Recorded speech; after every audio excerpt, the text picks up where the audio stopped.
Okay, hello, good day everyone. Welcome sa Happy Angel Reading. And today reading po is para kay Libra sa buwang itong April. So titignan natin kung sino yung nag sa'yo at sino yung paparating na person sa'yo, no? Kung anong sitwasyon ang reading dumating sa'yo itong April.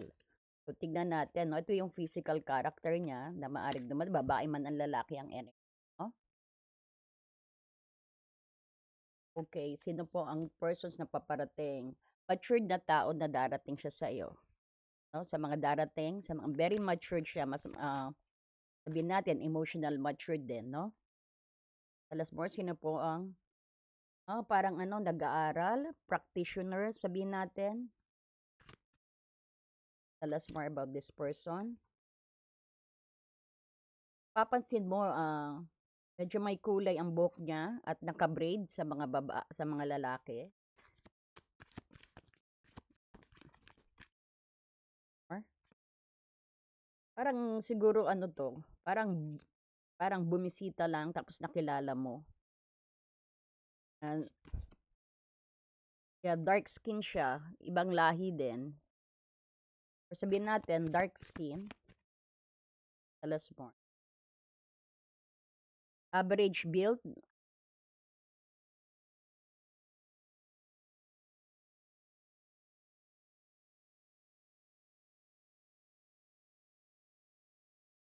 okay, so tingnan natin kung anong feelings niya, no?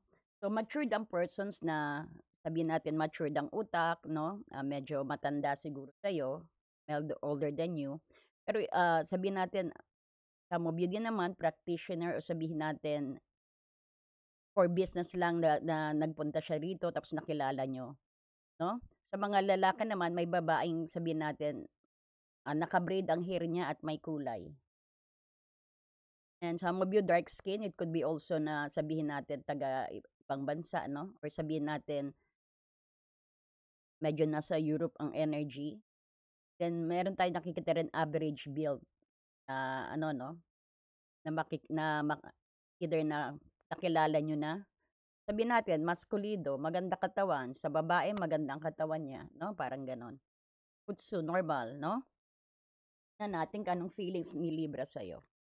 Anong feelings ng persons ni Libra, Spirit Guide? Anong feelings ng persons ni Libra?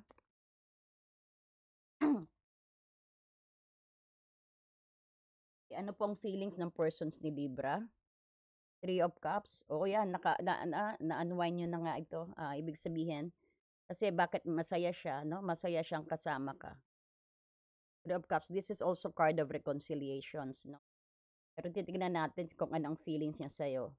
Knight of Wands. Justice. Wow, Librang-Libra, no?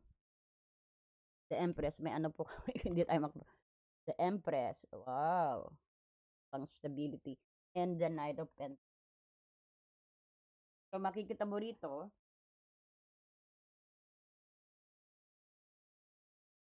halo-halo ang energy to, no? May passions pero may kasamang matinding pag-iisip din. So, ang feelings na nararamdaman niya rito, parang there's a celebrations at matinding attraction, no? Sobrang saya niya kapag kasama ka, no? And then because the Three of Cups dito, at saka may matindi siyang spark sa'yo, no? O physical attractions dahil sa Knight of Wands. So, feeling niya, no? Blooming, you are very blooming at napaka-nurturing mong tao, which is the Empress, and nakita niya na very stable ka, no? Nakikita niya na, yeah, parang feeling niya mayaman ka, at very nurturing ka. Ang feeling din niya rito, makikita mo ang balance at stability ng justice dahil sa Libra. Siya yung lumalabas talaga na pinaka-justice, no? Kumbaga, ah, tinitimbang niya kung fair ba ang investment niya sa'yo. Kumbaga, gusto niyang seryosohin ang nararamdaman niya. Pero dahan-dahan lang ang usad niya because may Knight of Pentacles, pinakamatagal na suit sa no?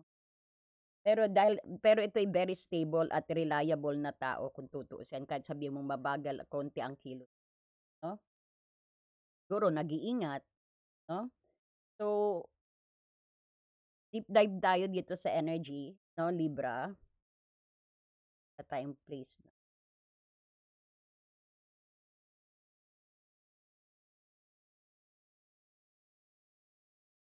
Please. Medyo nag-freeze.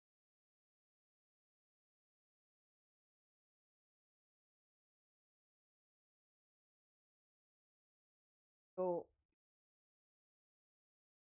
deep dive tayo pa sa feeling niya. Kumbaga, himay-himayin natin maigi. Dahil Libra, laging may mga tema and balance sa pagtitimbang. Pero sa card na lumabas, halatang mas bang nangingibabaw ang emosyon, no? Ang sabihin natin, ang emotions niya sa iyo ngayon kaysa sa logic, no? So, kumbaga sa kape, extra shot ang tapang ng nararamdaman niya sa, no? Dahil andito ang Empress at saka ang Three of Cups, no? Empress at ang Three of Cups.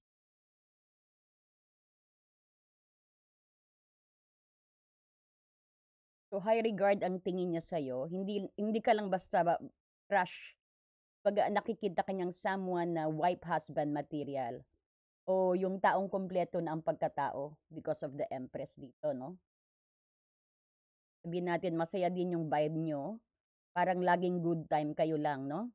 And the Justice is here nga. At saka Knight of Pentacles, kung pagdudugtungin natin siya rito. Kahit gustong-gusto kanyang sugurin, no? O sabihin natin, pinipigilan niyang sarili niya, no? Dahil sinisiguro niya na worth at ang bawat galaw niya ay talagang swabe, no? Ayaw niyang magmukhang desperado o magkamali ng move. Kaya kung minsan feeling mo ang bagal niya, no? So unawain mo nang nag-iingat lang siya, no? So he's just taking care of it na swabing-swabe ang dating niya. So tingnan naman natin ang intentions.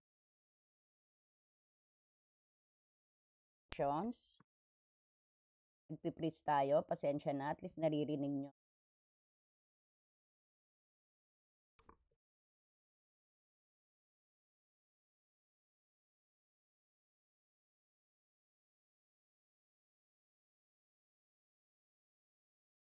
Ayan. So, kanyang intentions is Nine of Pentacles. Pasensya na po, nagpi-please tayo. May Nine of Pentacles plus Page of Cups. Oh, Eight of Wands, ang kanyang intention. Queen of Cups.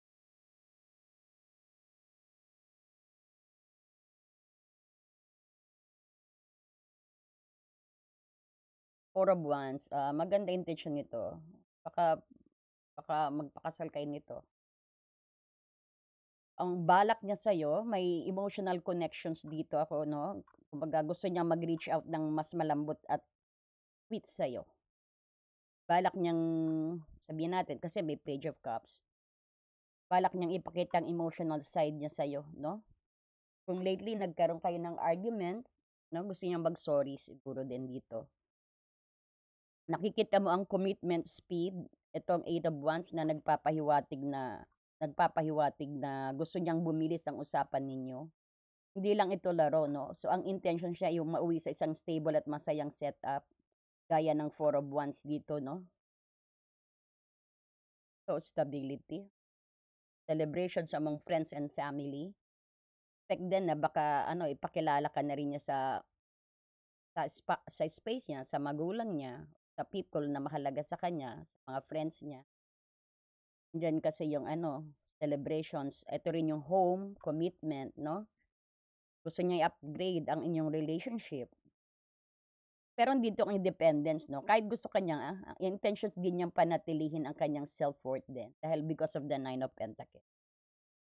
Gusto niya ang relasyon na hindi nakaka-drain ang pagkatao. Ayan yung sinisiguro niya na mag-enjoy ka pa rin, na maski magkasama kayo, parang he will let na hindi siya yung masyado siloso.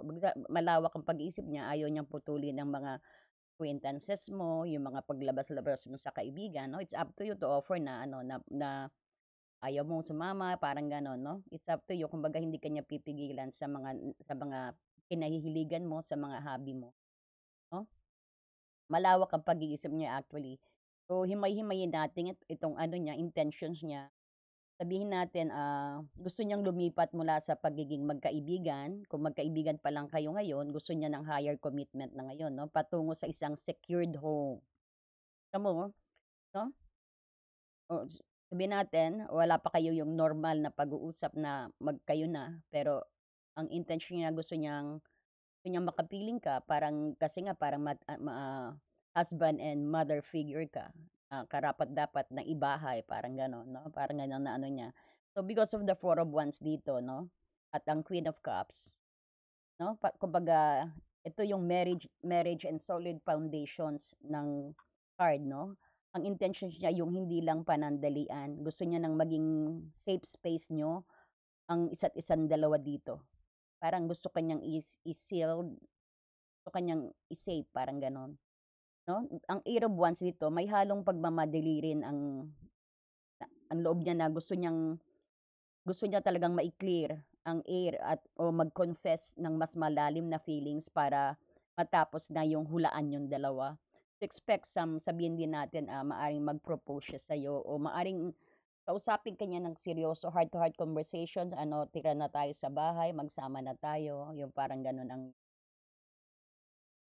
ang next na ang intentions niya sa'yo. So, tingnan natin ang next actions niya. Actions, Queen of Wands.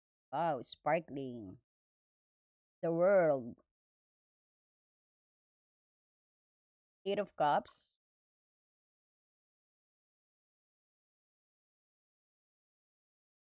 Five of Cups, and the Five of Wands.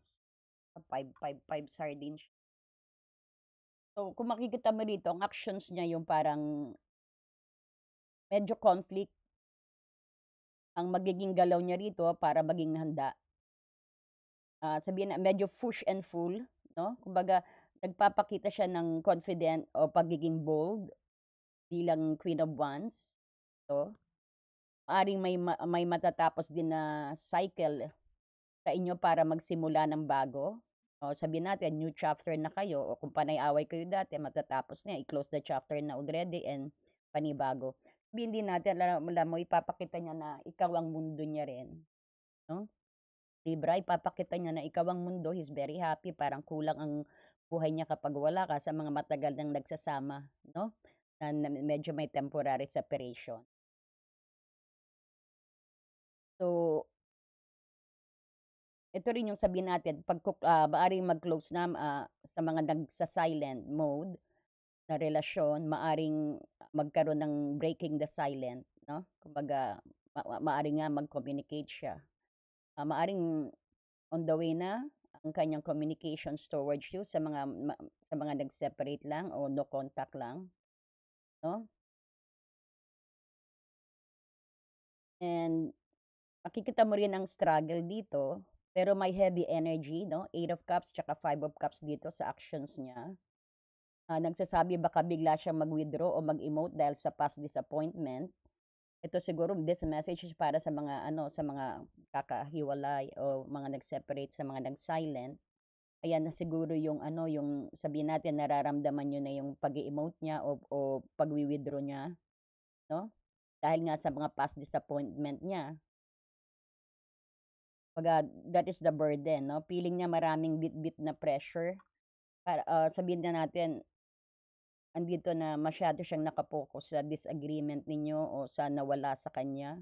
Either sa'yo na nawala ka, parang nahihirapan siya siguro i-execute ang kanyang intensyon dahil maraming competitive energy, 'no? Pero he's willing, sabihin din natin may ano, he's willing to ano, to find new life dito. Kumbaga iwasan niya yung mga toxic friends, yung mga toxic na espasyo, kumbaga yung mga tingin niya hindi na nagsisilbi sa kanya. The Eight of Cups is tinatalikuran niya na. Pero at the same time, diyan pa rin yung panghihinayang niya sa nawala ka, 'no? Parang tingin niya marami siyang kakompetisyon na rin sa'yo. So, kung makikita mo rito medyo may emote, so kung darating siya sa'yo makikipag-communicate baka i-guilt trip ka nito, 'no? So, anyway, ang burden niya maraming bit-bit na bigat 'no, pressure. At nakikita niya very competitive ang actions niya, yung talaga rin sabihin natin na palaban din siya if ever, he will really explain din ang katotohanan.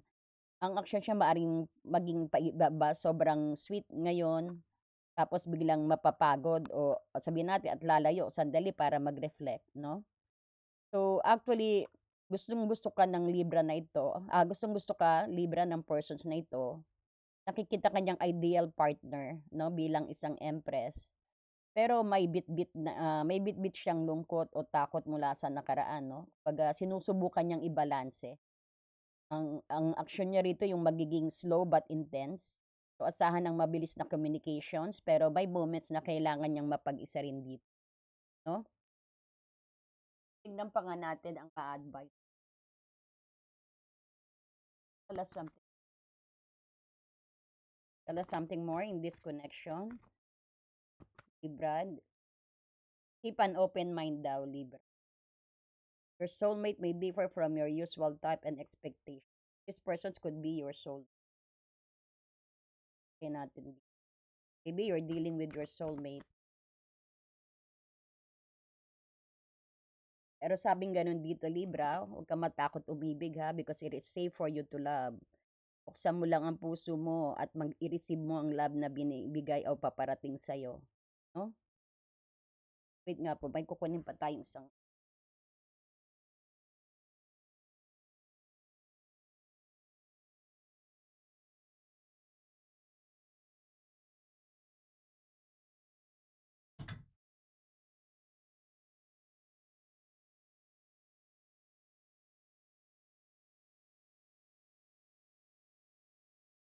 Else we have, what is coming? What is coming for Libra? Ayan, o some of you, healing family issue. Either na may pamilya na 'to, naghiwalay kayo, parang tingin natin may magkakabalikan or sabihin din natin medyo may sama ng loob sa mga parents. Libra, no? Your love life will benefits and forgive your parents daw. There's mayroong healing tayong nakikita sa family issue. Very soon. I think your person is coming very soon and the communications is coming very soon din. So if you want na maging maganda ang dating na gustong-gusto mong darating na persons then clearly decide what you want so that it comes to you now, no? So decide mo kung ano talagang gusto mong mangyari sa relationship, kung anong gusto mong maging persons na 'yan, no? Sa mga new, sa mga persons na nag-aantay, sa mga single, decide, inaantay kayo ng universe na kung anong order nyo, no? At ibibigay daw sa'yo very soon. And sa relationship na to, sinasabi rin na make the effort. Kilos ka rin, kung magawag lang din siya. Kailangan ng hard work maybe, both of you, to have this four of wands, no? Dapat din siguro make the effort, hindi lang siya, no? Kasi nakikita naman natin dito, tingnan nga natin kung anong feelings mo sa kanya. Anong feelings ni Libra sa persons na to? Anong feelings? Oo, proud of it.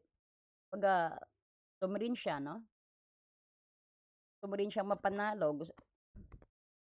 Parang gusto mo rin na i-acknowledge yung feelings mo. Bakit?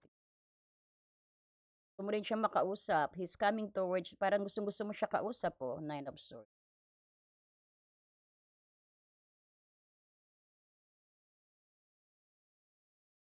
Of Wands. Feeling mo sa kanya, no? Ina-acknowledge mo siya. Sabihin natin taga-ibang bansa o siguro long distance kayo, no? Pero gustong-gusto mo siya makausap dito dahil gustong-gusto mo yung pagiging leader niya, sabihin natin pagiging stable niya, pagiging caring ng persons na to. Parang actually you're acknowledging him na ano mo na siya, Libra, na kayo ng dalawa kasi parang nakikita ko rin lagi na kayo nag-uusap, parang stable na rin ang inyong relationship. Siguro this is just a long distance relationship na kailangan alagaan din ng communications, no? Parang you love talking to these persons. So some of you hindi naman separate, kailangan long distance relationship din na patuloy yung ine-explore. No? So sabi rin dito, make the effort. Hindi lang siya. Pakikooperate ka rin na para maging stable ang inyong relationship sa mga baguhan.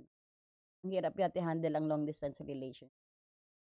Pero pero nakikita mo sa kanya pagiging leader niya, na inaalagaan ka niya, saka yung panay communications din 'no, gustong-gusto mo talaga siyang kausap, gustong-gusto mo ka-ano siya, at parang you are acknowledging him actually, talaga na siya na rin. So, gusto niya ng four of wands na dalawa. So, continue that. Who's this person, spirit guide? Ano pa paparating? Ano pa pang paparating kay Libra? Ano pa pang paparating kay Libra? Tawag talaga o tatawag na 'to. Gustong-gusto mong kausap, panay tawag. Someone will express love, a message of love, thinking of you and letting you know. Ayan, iba pa ba ito? O sabihin natin, talagang tatawag pa rin 'to. Or sa mga separate din, no? Expect some call. Na-express niya ang kanyang pagmamahal. Love call, may darating. What else? Ayan, meron din tayo nakikita rito na feeling uplifted. Could be siguro kayo nagsisimula pa lang, mga single, nagsisimula pa lang na nagbi-build kayo ng friendship na dalawa, which is a good foundation. Expect some call na i-invite ka siguro mag-coffee o mag-dinner or to eat together, no? But nakikita natin dito coffee cup. So might be breakfast, sabihin natin, baka some of you Chinese na mag-invite sa inyo.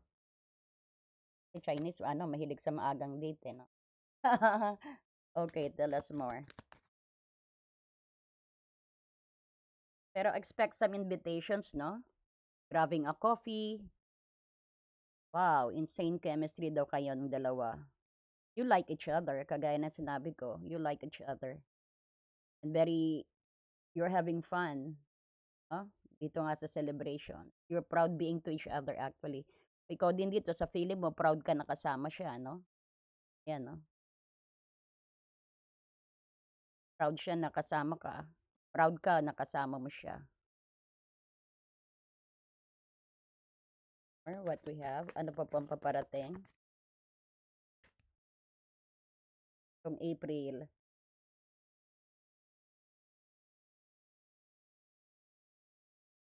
Medyo makakaramdam ka na parang medyo may pagka fear of intimacy ka.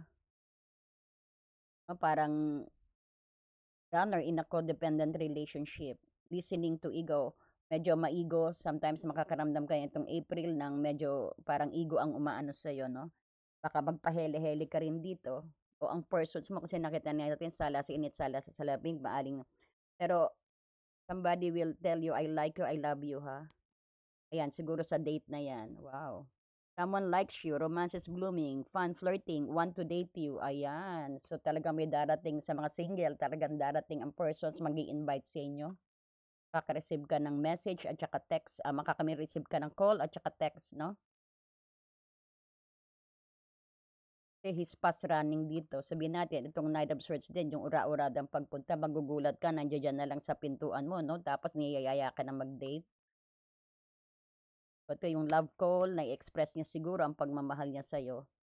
Someone likes you, especially sa mga single o sa mga baguhan pa lang nagdi-date, talagang gustong-gusto ka ng person. It's very proud na kasama ka kung saan man, no?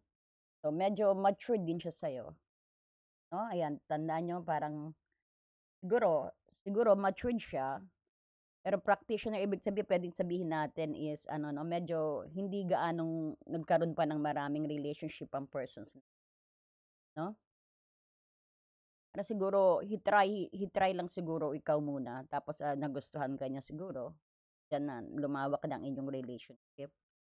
So, let's see naman 'pag magkasama na kayong dalawa, na natin soul level, ano. Ayan, the universe is guiding you. So, Libra, the universe is guiding you to the special persons. Ayan, so this is a very special persons na maaring soulmate mo na nga. Na magiging forever mo na. So, allow everything to take its natural course, no? Basta i-order mo kung anong gusto mo siya, lalo na sa mga single na mga wala pang love life, no? Tell us more. Message. Tanda, this is divinely guided.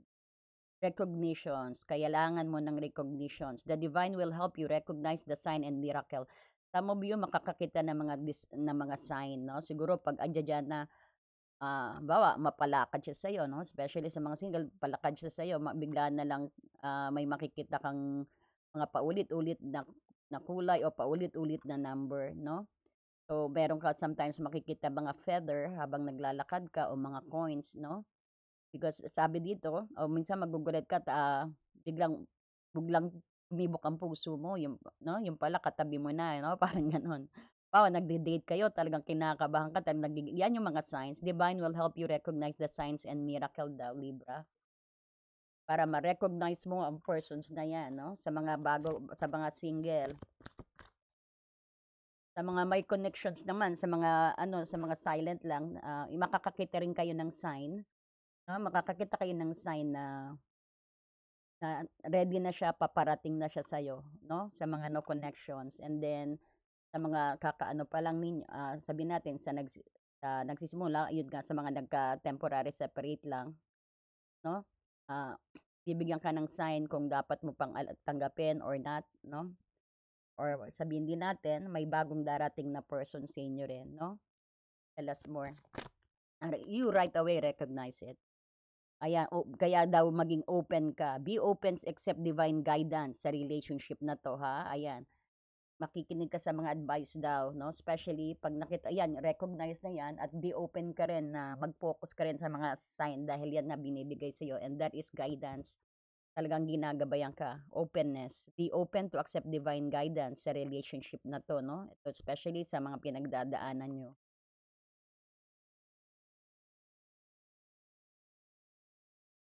Pengen naman pong like and hype diyan, and thank you po sa support sa Happy Angel Reading. Sabi ko na, kaya pala. So, marriage na 'to kasi divinely guided 'yan, wala nang kawala, 'no?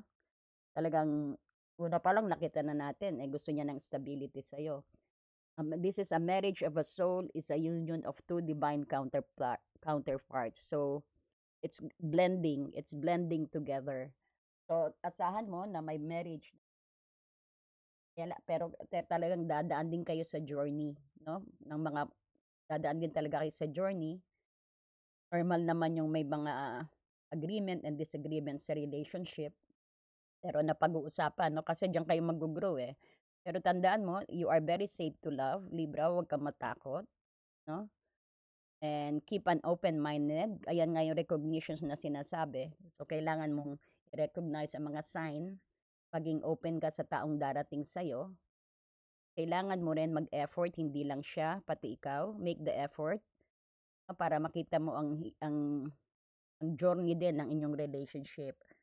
Kumbaga, wag ka lang mag-aantay sa kanya, 'no? Kung may go signal ka na sign na you need to message, mag-message ka na rin, 'no? Wag kang pakipot, parang gano'n, 'no? Libra, kumbaga, go ahead. Make the effort daw because you are safe to love. The universe is guiding you.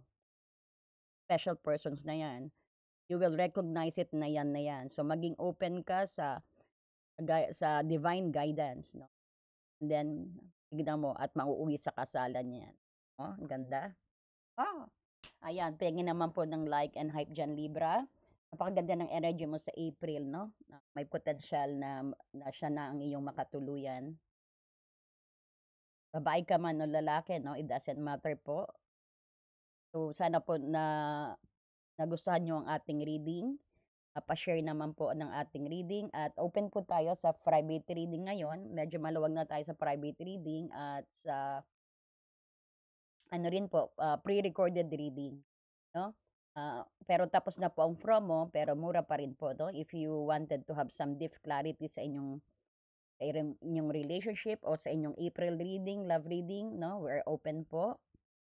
So, marami pong salamat and God bless you. Thank you po. Dear friend, have you ever felt so stuck, hurt, or hopeless that you knew something had to change, but you didn't know how things would work out? A time when you could have really used more insight and guidance, or at least a new way to nurture yourself and bring a little more peace into your life. We all struggle with our own issues, self-defeating patterns, and conditioning, all of which color our views of ourselves and the world, whether we're aware of it or not. Add in the chaos of modern life, and it makes sense that you might not know what to do, where to turn, or even what's holding you back. But what if you had a tool that could help you not only relieve stress and anxiety, but also help you focus on self-care and get clear on what blocks your way to living the life you truly want and deserve? In HAR, everything will be revealed to you. In HAR, you will be inspired, enlightened and empowered. Mahal kong kaibigan, naranasan mo na bang mapagod, nasaktan, o nawalan ng pag-asa na alam mong may kailangang baguhin, ngunit hindi mo alam kung paano mangyayari ang Dear friend, have you ever felt so stuck, hurt, or hopeless that you knew something had to change, but you didn't know how things would work out? A time when you could have really used more insight and guidance, or at least a new way to nurture yourself and bring a little more peace into your life. We all struggle with our own issues, self-defeating patterns, and conditioning, all of which color our views of ourselves and the world, whether we're aware of it or not. Add in the chaos of modern life, and it makes